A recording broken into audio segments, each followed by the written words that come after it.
Hey you guys, welcome to this week's Monster Monday. Today we are talking about Kenku, which is a fan favorite. So many people who play the game love Kenku. In fact, they're even a playable race now for players to be, which is a lot of fun. But Kenku, if you're not familiar, are feathered humanoids that kind of resemble crows. And they commonly act as thieves, pickpockets, thugs, things like that, in urban environments like settlements, towns, and cities, because they have a lust for shiny and sparkly things like treasure and gold, just like birds do. Now, the Kenku, they were once kind of different creatures. They once had wings, they could fly, they spoke the singing language of birds, and they served a master who collected lots of treasures and sparkly things. And these Kenku were driven by their lust for these things, and so they figured out how to mimic the voices of people. They put on cloaks and stuff to make them look like people, and they approached the master's house and tried to beg him for the treasures because that's what they wanted.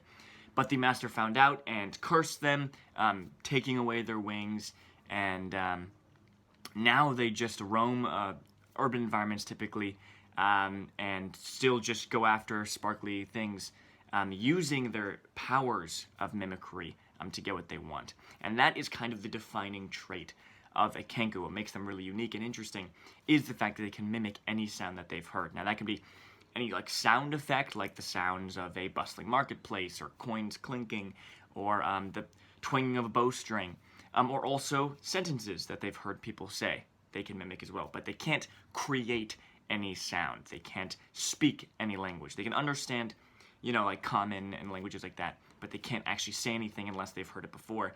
And even then, they only say it in the voice that they've heard it and in the tone that they've heard it, which is something that's really interesting, but also makes it a little difficult for you as a GM to be running a Kenku NPC, because you kind of have to have somewhat knowledge of like the sounds that they've heard and the sentences that they've heard and stuff, which can make them really interesting, but a little hard to keep track of.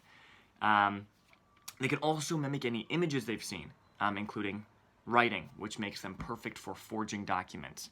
Now, in your campaign, the Kenku make for pretty interesting villains in an urban environment, typically related to criminal organizations or thieves' guilds, things like that, because that's what they love to do. They love to steal and covet treasure and gold. And so they work best in those and using their mimicry powers to the best of their uses.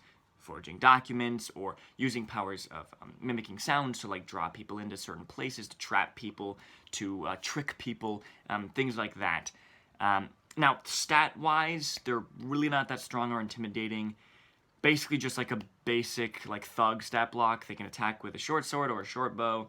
Nothing super unique or interesting about them in combat.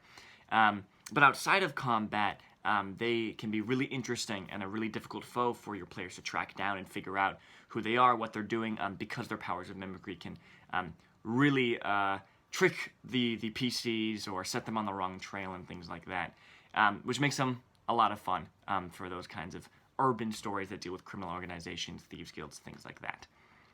That does it for this week's Monster Monday. Please make sure to follow or subscribe wherever you're watching this, so that you can always get these adventuring tips when they come out. But yeah, I'll see you next week for another adventuring tip.